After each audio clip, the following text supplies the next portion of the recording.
Alright, Shalom. First and foremost, I want to begin by giving all praise, honor, and glory to Yahweh, Bahashem, Yahweh Shai, Bahashem, Rachak Wadash.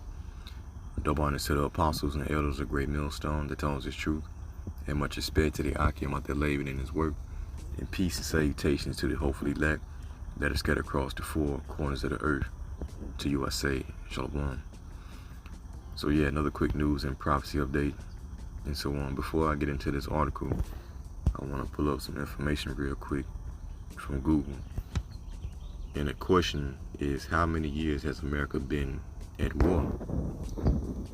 So it says, research conducted by the Jane Group and Geo Television Network reveals that the United States has been at war for about 225 of the 243 years. God damn. Since what, 1776, man. And that's roughly about, what, 93% of the time that America has been in the power, that they have been at war. Which shows you what? That America is not about peace, but rather everything that they do is centered around waging war. And that's what these nations are starting to find out, that America is pretty much full of shit, and everything that they're doing is to benefit themselves by waging war. So Revelation 6:3, it says, and when he had opened the second seal, I heard the second beast say, come and see.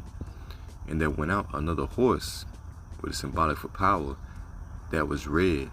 So this red power goes back into who? Esau, Edom, as he came out red all over like a hairy garment, the so-called white man, right? It says, and power was given to him when? During the time of the Renaissance, and the earth was given into the hand of the wicked. So as he obtained power, the first thing that he did was wage war against the northern tribe, so-called Native Americans, okay?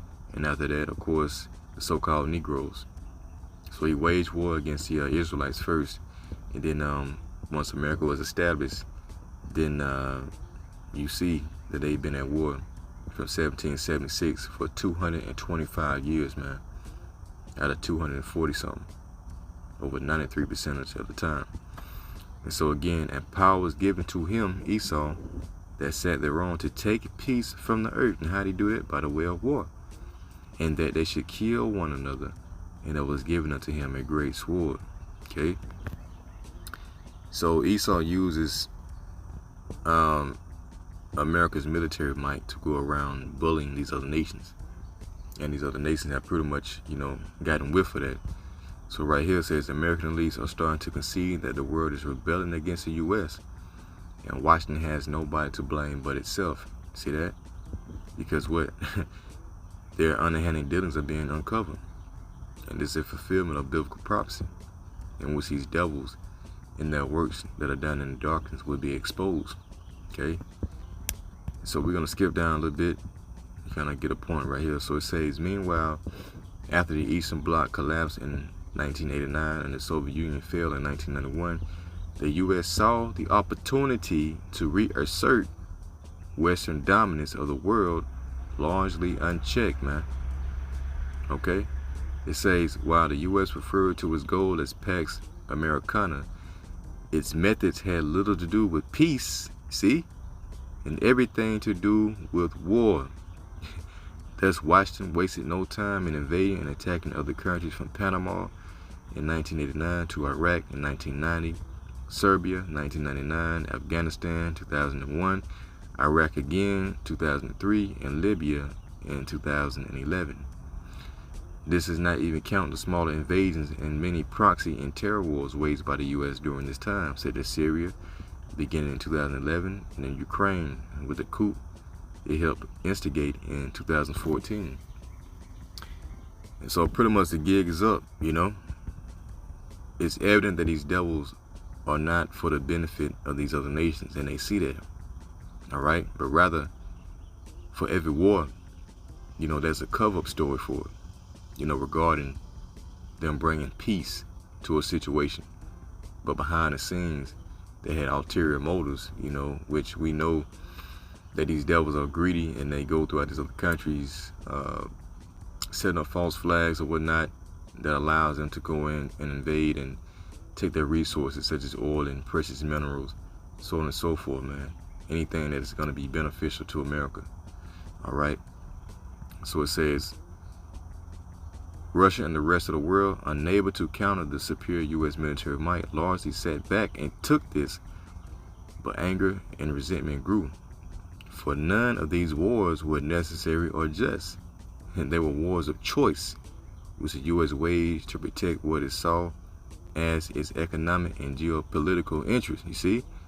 All the while dressing up its actions as humanitarian. There you go. As a rule, they claim these interventions as necessary to protect the target country's population from an oppressive, brutal, and dictatorial regime. While Americans largely bought into such justifications, the rest of the world grimaced at the patent absurdity.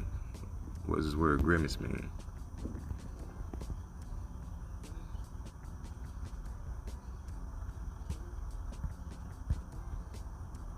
To distort one's face in an expression usually of pain, disgust, or disapproval. Yeah. So the nations are starting to see America's shame. Now when you go to the book of Nahum, the 3rd chapter, and we start at verse 5.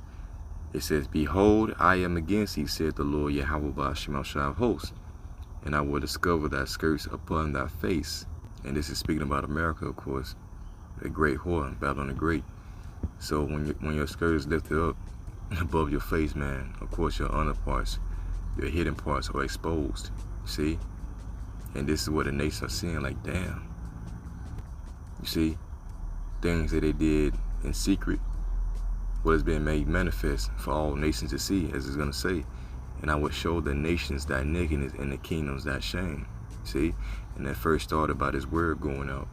Once his word started going out, then America started to lose its power. All right, leading to this place being unveiled, uncovered. The Lord said, I would show the nations thy nakedness and the kingdoms thy shame, and I would cast abominable filth upon thee, and make thee vile, and would set thee as a gazing stock, man. All right, and that's ultimately going to be fulfilled with what? The thermonuclear fire, as the Lord is going to put the spirit on these nations to turn their back on America, to burn this place with fire. All right, spearheaded by Russia, as we should know, right? So this is the scenario that's being built up by Yahweh Ba'ashim Shai. Okay, when you go to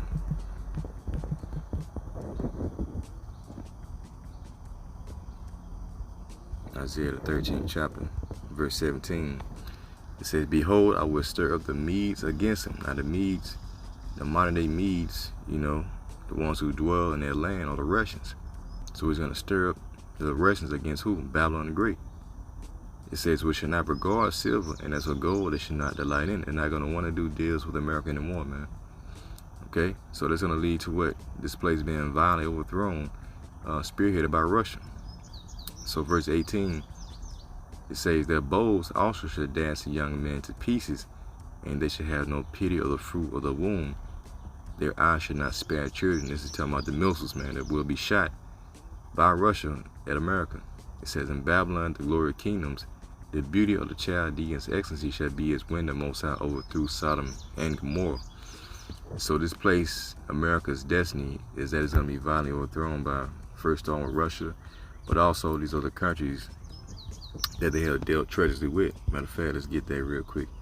Isaiah 33 and verse 1. It says, Woe to thee that spoilest, and thou wast not spoiled. See? And dealest treacherously, and they dealt not treacherously with thee. When thou shalt cease to spoil, yet when America stops spoiling, thou shalt be spoiled. By who? These other nations. And when thou shalt make an end to deal treacherously, they shall deal treacherously with thee. See?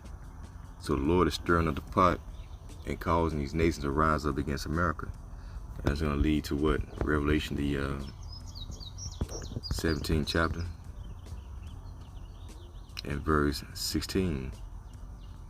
All right, matter of fact, verse 15. And he said unto me, the waters which our swords where the horse sitteth, America sitteth, are peoples and multitudes and nations and tongues. And the 10 horns, or the 10 EU nations, was thou sawest upon the beast, and it says more than 10 now, but it started off with 10. It says, these shall hate the whore. They're going to hate America. They're going to find out America's secrets. See, that skirt is being lifted up. And shall make her desolate and naked, and shall eat her flesh and burn her with fire, man. You see? So that fire, of course, is going to come by the way of World War III, and those missiles being shot off, okay? Completely engulfing America with fire. For the Most High put it in their hearts to fulfill his will, and to agree, and to give their kingdom unto the beast. So these nations agreed, to give their kingdom to this beast system. It says, until the words of the Most High shall be fulfilled.